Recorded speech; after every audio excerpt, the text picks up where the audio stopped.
तो flow chart जो होता है क्या होता है, वो एक डायग्राम टाइप की चीज होती है जो एल्गोरिथम को रिप्रेजेंट कर रही होती है। फ्लो चार्ट को आप डिफाइन करना चाहेंगे तो you can say that flow chart is a diagram that represent an algorithm. ठीक है, एल्गोरिथम कोई डायग्राम रिप्रेजेंट कर रही होती है, it is called a flow chart.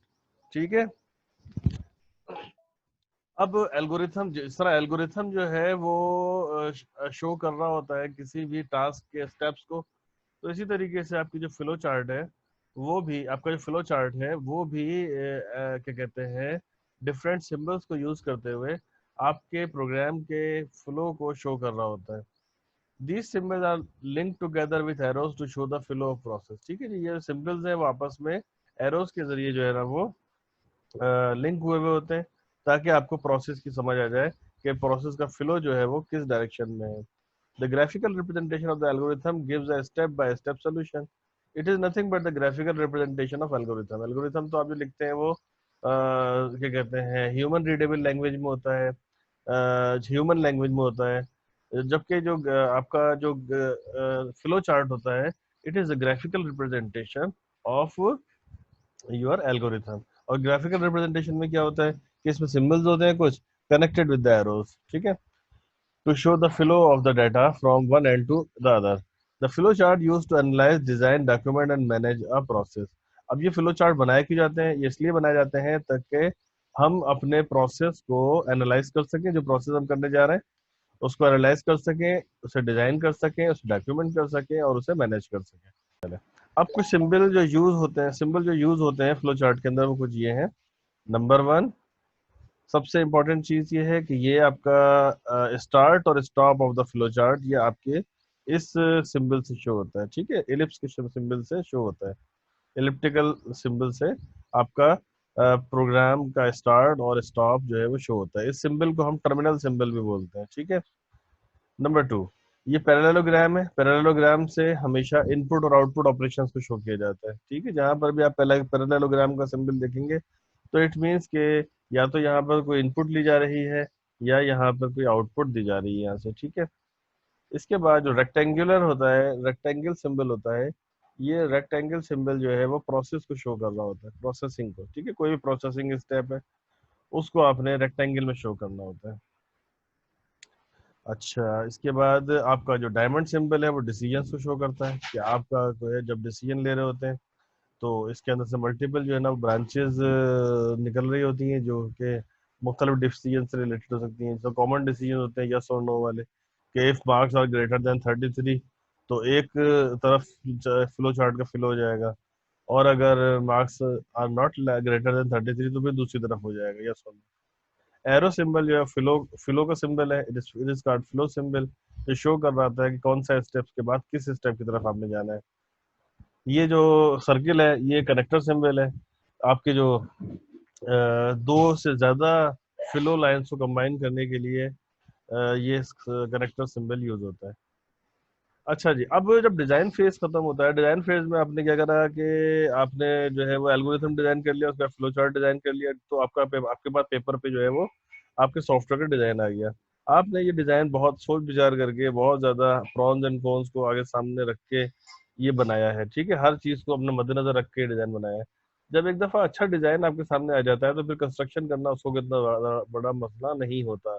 ठीक है, तो कंस्ट्रक्शन फेज में जो है, जिसे कोडिंग फेज भी कहा जाता है, जिसे डेवलपमेंट फेज भी कहा जाता है, उसमें आप एक्चुअली जो है वो प्रोग्रामर से क्या करवाते हैं कि उस सॉफ्टवेयर का कोड लिखवाते हैं based on the design of the system जो कि डिजाइन फेज में क्रिएट किया गया। ठीक है, this phase is used to execute the plan that is prepared in design phase, अभी बताया आपको मैंने।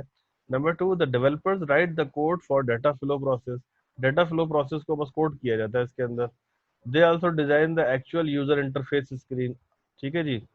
अब जो पिछले फेजेस के अंदर आपने जो यूजर इंटरफेस स्क्रीन जो है वो पेपर पे बनाई थी डिजाइन फेज के अंदर, अब उनका वक्त आ गया है कि उसको जो है वो कोडिंग के जरिए एक्चुअल स्क्रीन को डिजाइन किया जाए, इंटरफेस को।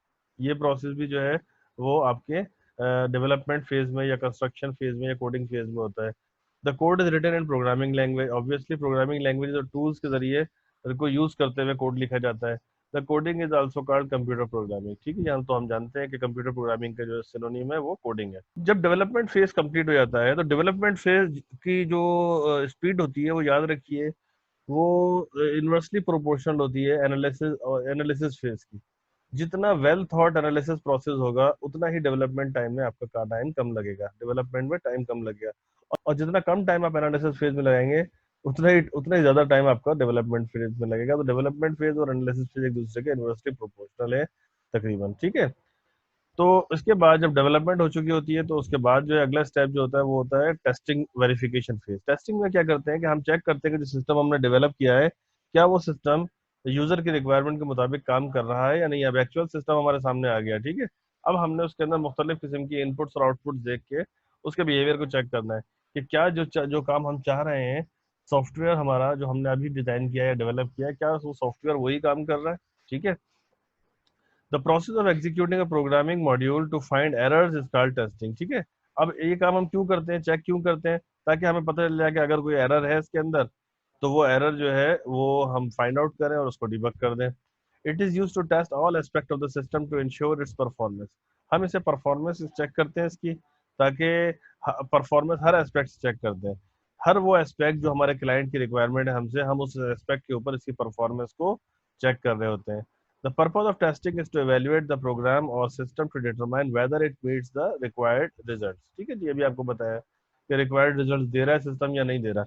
ये टेस्टिंग फेज के अंदर हम चेक करते हैं। It checks the consistency of the program by evaluating the result against predefined requirement. अब ये जो हम रिजल्ट चेक कर रिक्वायर्ड रिजल्ट को चेक कर रहे होते हैं वो रिक्वायर्ड रिजल्ट वो होते हैं जो हमने डिफाइन किए हुए होते हैं एनालिसिस फेज के अंदर कि हमारा सिस्टम करेगा क्या। ठीक है, तो it checks the consistency of the program. Program की वैलिडिटी और कंसिस्टेंसी को चेक करता है।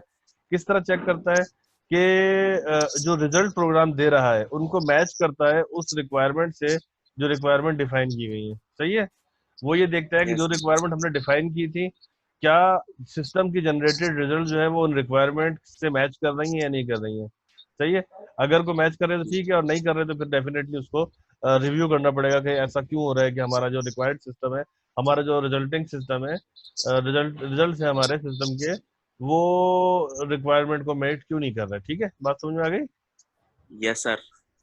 अच्छा, इसके बाद इम्प्लीमेंटेशन फेज है बेटा, ये भी एग्जाम में बहुत आता है। इम्प्लीमेंटेशन फेज शॉर्ट क्वेश्चन में अच्छा खासा आ सकता है, तो उसको जरा गौर से देखिएगा। जो इम्प्लीमेंटेशन का मतलब ये है कि एक सिस्टम आपने डिजाइन कर लिया, वो सिस्टम आपने अपने ऑफिस में डिजाइन किया है, अपने सॉफ्टवेयर हाउस में डिजाइन किया है। ठीक है, अब उस सिस्टम को उठा के आपने क्लाइंट की साइट के ऊपर रन करना है, क्लाइंट के हार्डवेयर पे रन करना है। हो सकता है कि जो सिस्टम आपके हार्डवेयर पे सही काम कर रहा हो, क्लाइंट की किसी मशीन के ऊपर वो प्रॉब्लम करे। ठीक है, तो क्लाइंट को वर्किंग सिस्टम दे के आना वो भी आपकी जिम्मेदारी है।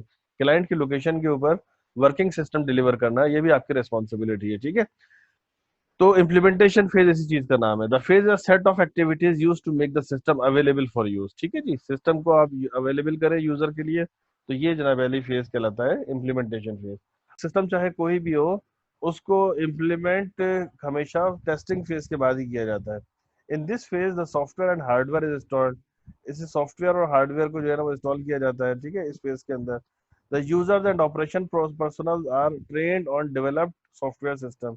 और ना सिर्फ ये कि सिस्टम को इंस्टॉल किया जाता है, बल्कि जो यूजर इस सिस्टम को यूज करेंगे उन यूजर्स को ट्रेनिंग भी दी जाती है। ठीक है, तो बाजों का कहीं किसी बुक्स में ये भी लिखा हुआ है कि इम्प्लीमेंटेशन फेज के बाद ट्रेनिंग फेज होती है। वो एक डिफरेंट फेज को जो है ना वो रेफर कर रहे होते हैं कुछ बुक्स, लेकिन यहाँ इन्होंने एक ही फेज के अंदर दोनों चीजें की हैं। क्या दोनों चीजें? नंबर वन, कि एक सिस्टम आपका जो है सिस्टम को आपने रेडी टू यूज किया क्लाइंट की साइट पे जाके, ठीक है, या क्लाइंट के लिए यूजर के लिए। और दूसरी चीज ये कि वहाँ जो क्लाइंट के जो एम्प्लॉयज थे उसको आपने ट्रेनिंग भी देनी है कि how to use this system, this newly build system. ठीक है जी। इम्प्लीमेंटेशन इम्प्लीमेंटेशन आप मल्टीपल तरीकों से कर सकते हैं, जिसमें ये एग्जाम में बहुत आता है। Implementation method, direct method, pilot method, phase method, इस तरह से। तो डायरेक्ट मेथड क्या है? In this method old system is directly replaced by new system on one fine day. आप नया सिस्टम इंस्टॉल कर देंगे, पुराने को रिमूव कर देंगे। ये बिल्कुल सिंपल अप्रोच है और ये डायरेक्ट मेथड कहलाता है। It is the most risky implementation. ये लेकिन ये इम्प्लीमेंटेशन रिस्की होती है। रिस्की किस सेंस में होती है कि हो सकता है कि नए सिस्टम से आपके एम्प्लॉयज या आपके यूजर्स जो है वो फेमिलियर ना हो, तो हो सकता है कि कोई आपका सिस्टम को डैमेज हो जाए, आपके बिजनेस ऑपरेशंस को कोई डैमेज कर बैठे, या कोई और नुकसान जो है वो कर बैठे। ठीक है, it may be used when time is very short. इसको सिर्फ उस वक्त इस तरह करना चाहिए, डायरेक्ट इम्प्लीमेंटेशन उस वक्त करना चाहिए कि जब आपके पास टाइम कम हो। It is also called crash implementation. Direct method को क्रैश इम्प्लीमेंटेशन का भी कहा जाता है। ठीक है। हाँ, रिस्की कैसे होगी? देखो, नहीं नहीं, बात दरअसल ये है यार कि इम्प्लीमेंटेशन की बात कर रहे हैं ना। अब जैसे मैं एग्जांपल आपको दे रहा हूँ, वो ये कि आजकल फेसबुक आप देख रहे होंगे, आपको थोड़े थोड़े अरसे बाद वो नया अपना जो है वो आउटलुक जो भेजते हैं। अगर आपको पसंद आया तो उसको यूज करें, नहीं तो जो क्लासिक व्यू है उसको स्विच कर जाए। जी सर। देख रहे हैं ना आप लोग, आजकल फेसबुक वाले ये कर रहे हैं कि उन्होंने जो नया इंटरफेस बनाया है वो उसको इंट्रोड्यूस करा रहे हैं अभी। सही है, लेकिन उन्होंने ओल्ड सिस्टम भी रिस्टोर किया हुआ है और अभी रखा हुआ है, ताकि अगर आपको क्लासिक जो न्यू व्यू है इसके अंदर कोई इशू हो तो आप पुराने व्यू से स्विच कर जाए।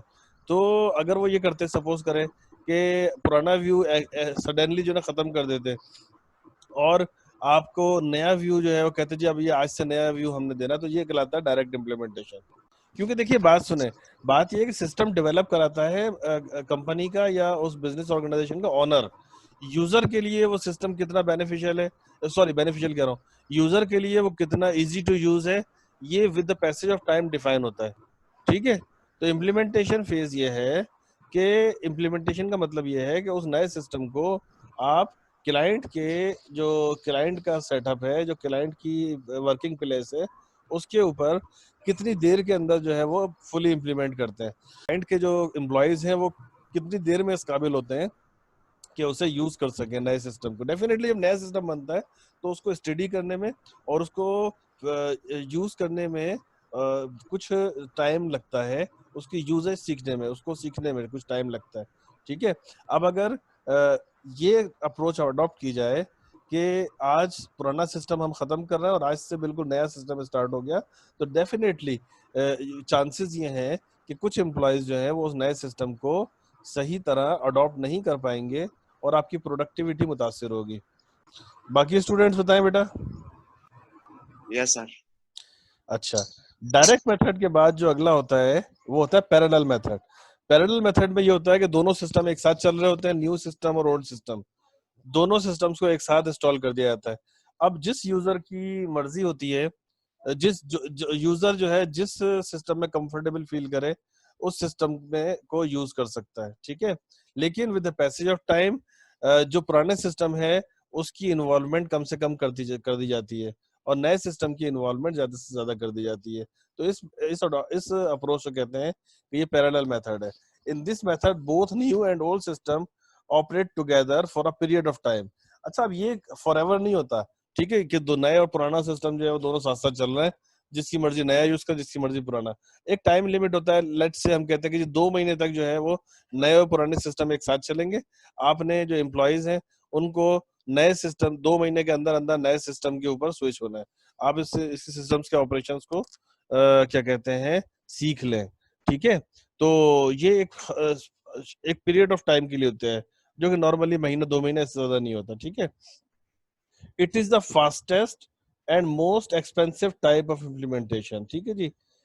The old system can be used until a problem in the new system, until all problems in the new systems are removed. अब नया सिस्टम जब इंस्टॉल किया जाता है, ऑल्दो कि आपने एज अ सिस्टम एनालिस्ट, आपने डेवलपर, आपने हर एस्पेक्ट का ख्याल रखा है आपके क्या नाम है यूजर की, लेकिन फिर भी जब आप इम्प्लीमेंट करते हैं तो नए नए प्रॉब्लम्स जो है वो सरफेस होते हैं, किसी भी वजह से हो सकते हैं। वो हो सकता है कि क्या कहते हैं लैक ऑफ नॉलेज की वजह से हो सकता है किसी हार्डवेयर फेलियर की वजह से हो, या हो सकता है कि किसी सॉफ्टवेयर इनकम्पैटिबिलिटी की वजह से हो। जब आप इम्प्लीमेंटेशन कर चुकते हैं तो आपके सामने जो है मुख्तलिफ मसाइल आ सकते हैं। तो उस मसाइल को अवॉइड करने के लिए ये सिस्टम या ये जो है पैरेलल मेथड जो है वो किया जाता है अडॉप्ट, ताकि ड्यूरिंग रन, ड्यूरिंग एग्जीक्यूशन आपको अंदाजा हो जाए कि आपका सिस्टम जो है वो उसमें मजीद क्या मसाइल आ सकते हैं और उन मसाइल को आप रेक्टिफाई करें और उनको उनका सोल्यूशन प्रोवाइड करें। The old system can be used until all problems in the new system are removed. User है, अब लाजमी सी बात है, 10 यूजर है तो हर एक की जो है वो इंटेलिजेंस, हर एक का कैलिबर, हर एक का आईक्यू जो है वो सेम तो नहीं होगा ना। कुछ लोग होंगे वो जल्दी पिक कर लेते हैं, कुछ लोग जो है वो देर से पिक करते हैं। बात समझ रहे हैं? जी sir. Next, phase method. In this method of implementation, individual components of new systems are implemented one by one. Phased method में ये होता है कि हम अपने सिस्टम के मल्टीपल पोर्शंस जो है वो क्या नाम है डेवलप करते हैं, और अपने सिस्टम को मल्टीपल पोर्शंस में डेवलप करते हैं, और वन बाय वन जो है वो नए सिस्टम को ओल्ड सिस्टम के साथ रिप्लेस करते हैं। जैसे फॉर एग्जांपल अगर हम कॉलेज का सिस्टम लिखें तो लेट से हमने पहले फेज के अंदर एडमिशन प्रोसेस को अपग्रेड कर दिया, यानी एडमिशन जो प्रोसेस है वो नया सिस्टम यूज करेगा और बाकी पूरा कॉलेज जो है वो पुराना सिस्टम के कंपोनेंट यूज कर रहा होगा। अगले फेज में हम कहते हैं कि हमने एग्जामिनेशन को जो है ना अपग्रेड कर दिया, मींस के एडमिशन के साथ साथ अब एग्जामिनेशन डिपार्टमेंट भी जो है वो नया सिस्टम यूटिलाइज करेगा, पुराना सिस्टम यूटिलाइज नहीं करेगा। फिर उसके बाद जब ये दोनों डिपार्टमेंट अच्छे तरीके से सिस्टम को यूज करने के काबिल हो जाए तो हम कह सकते हैं कि तीसरे फेज में हमने लाइब्रेरी को अपग्रेड कर दिया, एंड सो ऑन। यानी फेज इंप्लीमेंटेशन में ये होता है कि अपने सॉफ्टवेयर को, अपने सिस्टम के मुख्तलिफ पोर्शन आप डेवलप कर लेते हैं, मुख्तलिफ पोर्शन में उसको कन्वर्ट कर लेते हैं, और हर कुछ अरसे बाद एक पोर्शन को जो है वो फुली इंप्लीमेंट कर देते हैं। This is called phase implementation.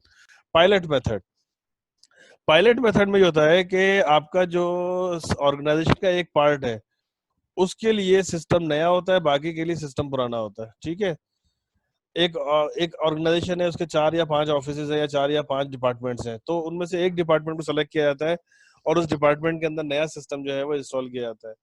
वो डिपार्टमेंट उस सिस्टम को अच्छे तरीके से यूटिलाइज करता है और उसके तमाम प्रोज और कॉन्स को देखता है, उनके बेनिफिट्स को, उसको और उसके ऑपरेशंस को चेक करता है। अगर वो ये चीज देखता है कि इसमें कुछ बेहतरी की गुंजाइश है तो अपने रिकमेंडेशंस देता है, और अगर ये समझता है कि ये एरर फ्री है तो फिर रिकमेंड किया जाता है कि अब जो है ये वक्त आ गया है कि पूरी ऑर्गेनाइजेशन के ऊपर इस सिस्टम को इम्प्लीमेंट किया जाए। This is called pilot method. In this method, one part of the organization uses the new system and the rest of the organization uses the old system. The system is implemented in the whole organization after satisfaction. ठीक है जी, ये अगर 6 department है उनमें से एक department को system implement करके किया गया है, सिस्टम इम्प्लीमेंट किया गया है, तो उसमें डेफिनेटली उसको इसलिए किया गया है कि वो डिपार्टमेंट जो है वो ये चेक कर सके कि सिस्टम जो है वो कितना बेनिफिशियल है। अगर ये एरर फ्री है, स्मूथ फंक्शनिंग है, तो उसको बाकी ऑर्गेनाइजेशन में भी इसको इम्प्लीमेंट कर दिया जाए, और अगर इसकी फंक्शनिंग स्मूथ नहीं है, ये डिजायर्ड रिजल्ट नहीं दे रहा, तो फिलहाल इसको इम्प्लीमेंट करने की जरूरत नहीं है। फिलहाल कांटेक्ट करने की जरूरत है उस वेंडर से जिसने उन्हें इस सिस्टम को डिजाइन किया है, ताकि वो इस सिस्टम में जो है प्रॉब्लम उनको रेक्टिफाई करे, उनको प्रॉब्लम को सॉल्व करे, उन प्रॉब्लम को। नहीं नहीं नहीं, आप ये नहीं समझ रहे ना। आप देखें, आपको मैंने इतनी अच्छी एग्जांपल दी है फेज मेथड की। वो ये है कि आपका कॉलेज है, उस कॉलेज के अंदर मुख्तलिफ ऑपरेशंस हैं। देखिए, एग्जामिनेशन का कोई ताल्लुक नहीं है अटेंडेंस के साथ, ठीक। सही है। इसी तरीके से अटेंडेंस का कोई ताल्लुक नहीं है एडमिशंस के साथ।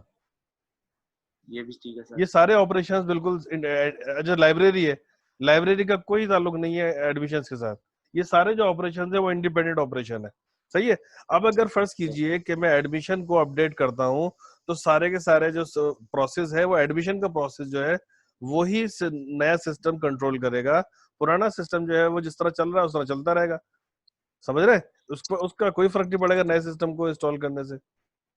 सर मतलब मॉड्यूल में हो जाती है ये? जी, मॉड्यूल ही समझ ले एक तरह से। मॉड्यूल के अंदर होती है कि एक एक मॉड्यूल करके इंप्लीमेंट किया जाता है, और एक वक्त आता है कि पूरे ऑर्गेनाइजेशन के अंदर जो है नया सिस्टम होता है, पुराने को वीड आउट कर देते हैं, ठीक है, वाइप आउट कर देते हैं। इसके बाद जो इम्प्लीमेंटेशन फेज है, उसके बाद जो अगला फेज है वो है आपका मेंटेनेंस फेज। ठीक है, मेंटेनेंस फेज में क्या होता है? मेंटेनेंस फेज में ये होता है कि अगर फर्ज कीजिए कि मेंटेनेंस फेज का एग्रीमेंट होता है कि भाई लेट्स से कि हमने फ्री ऑफ कॉस्ट मेंटेनेंस देनी है अगले 6 महीने तक या अगले 1 साल तक। तो आपका जो सॉफ्टवेयर डेवलपर होता है या सॉफ्टवेयर डेवलपमेंट कंपनी जो होती है वो बाउंड होती है कि इस 1 महीने या साल में जो भी आपने एग्रीमेंट किया है, इस टाइम पीरियड के दौरान अगर आपके सॉफ्टवेयर में कोई प्रॉब्लम आता है या वो कोई एबनॉर्मल बिहेवियर शो करता है या वो डिजायर्ड रिजल्ट नहीं दे रहा देता, किसी भी वजह से उसके अंदर कोई प्रॉब्लम आ जाती है, तो उस प्रॉब्लम को सॉल्व करना ये फिर आपकी रेस्पॉन्सिबिलिटी होती है, ठीक है। This phase is used to monitor the system performance continuously in accordance with the user requirement, ठीक है जी। इस टाइम पीरियड के दौरान आपको जो है क्या किया जाता है, क्या करना होता है कि अपने सिस्टम को मॉनिटर भी करना होता है, ठीक है। इट में result in modifying the system if any problem is identified with the performance. Performance के दौरान आप चेक करने के दौरान आप चेक कर रहे हैं, आप मॉनिटर कर रहे हैं कि आपका सिस्टम सही परफॉर्म कर रहा है या नहीं कर रहा है। अगर को वो सही परफॉर्म कर रहा है तो ठीक है, और नहीं सही परफॉर्म कर रहा तो डेफिनेटली आपको अपना मॉड्यूल अपग्रेड करना पड़ेगा। द सिस्टम में enter the planning phase if any modifications are required. अब मेंटेनेंस फेज के अंदर अगर कोई बड़ा प्रॉब्लम आ जाता है तो डेफिनेटली फिर आपको ये सारा प्रोसेस एसडीएलसी का दोबारा से स्टार्ट करना पड़ेगा। आपको प्लानिंग फेज से दोबारा से जाना पड़ेगा, और फिर आपको हर स्टेप कवर करते हुए दोबारा फिर इस स्टेप पे आना पड़ेगा, ठीक है। This process continue until the complete solution is provided to the customer, ठीक है जी। इसमें कोई प्रॉब्लम हो तो पूछ लीजिए बेटा। हेलो। No sir. अच्छा, अब ये आपका होमवर्क है, ये आपने अगली क्लास के अंदर इस सवालों का जवाब देना है, क्वेश्चन सबमिट कराने हैं मुझे। ये जरा देख लीजिए अच्छे तरीके से। तो ये स्लाइड वीडियो में शो हो रही होगी।